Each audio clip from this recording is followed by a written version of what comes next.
Hi అండి. నేను మీ ధనుష్ వంటిల్లు.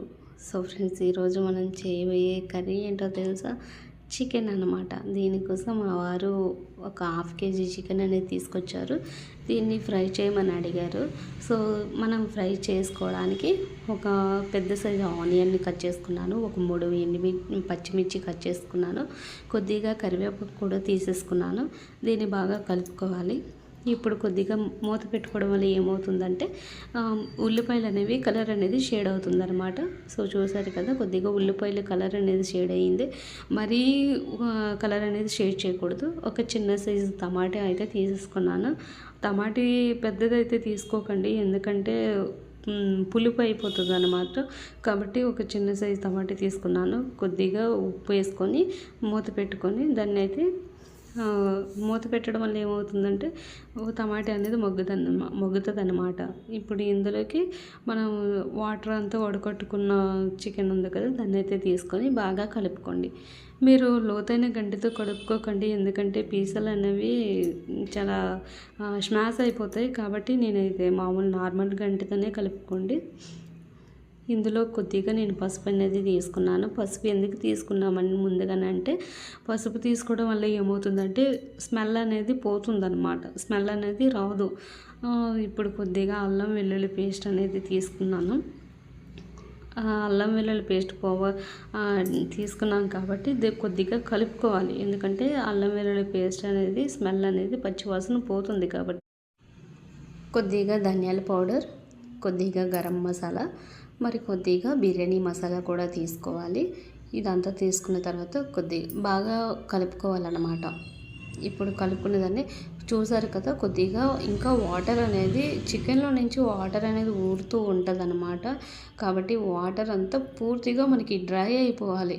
అలా పూర్తిగా డ్రై అయిపోతేనే చికెన్ ఫ్రై అనేది చేసుకోవడానికి బాగా ఉంటుంది. నాకు ఇప్పుడు పీస్ అనేది కుక్ అయిందో లేదో నేను టేస్ట్ చూస్తున్నాను. నాకైతే మాత్రం ఓకే అని, నాకైతే కుక్ అయినట్టు అనిపించింది. ఒక్క 10 నిమిషాల్లో దీన్ని మూత పెట్టుకొని బాగా మనం ఉడకపెట్టుకోవాలన్నమాట. నేనైతే లాస్ట్లో కారం వేస్తానండి, ఎందుకంటే చికెన్ ఫ్రైకి లాస్ట్లో కారం వేయడం వల్ల టేస్ట్ అనేది బాగుంటుంది. ఇప్పుడు మరొకసారి మూత తీసి బాగా దాన్ని మూత తీసి బాగా కలుపుకోవాలి. చూస్తున్నారు కదా, నేనైతే మూత తీసి బాగా కలుపుకున్నాను. ఇప్పుడు లాస్ట్లో అంటే నాకు వాటర్ అయితే పూర్తిగా డ్రై అవ్వలేదు, కొద్దిగా ఉంది. ఉండేటప్పుడు కొద్దిగా నేను కారం అయితే వేసుకున్నాను. ఇప్పుడు దీని అంతటిని కలుపుకొని, అంటే నాది కొద్దిగా మసాలా కారం అండి, అందుకే నేను ఒక 2 టేబుల్ స్పూన్స్ అనేది వేసుకున్నాను.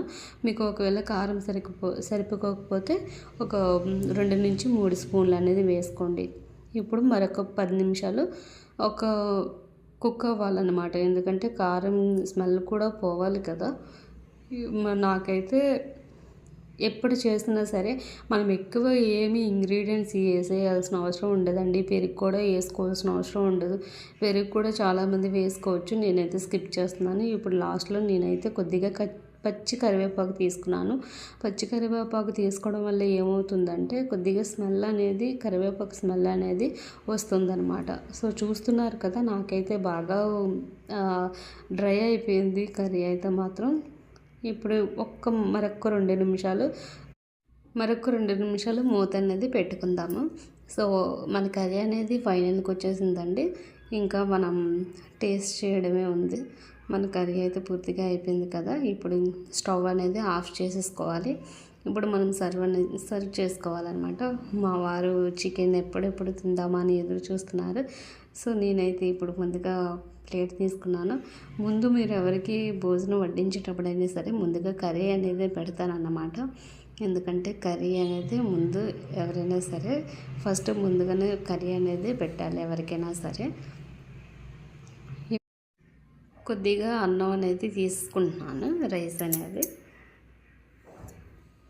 దేనికోసమే నేను అంటే అన్నం పొడిగా ఫ్రై చేసుకున్నాం కదా చికెన్ అనేది, దానికోసమే నేను అరటికాయ కూడా నేను ప్రిపేర్ చేసుకున్నానండి. సో అరటికాయ అయితే మీకు కర్రీ అనేది నేను పెట్టలేదన్నమాట.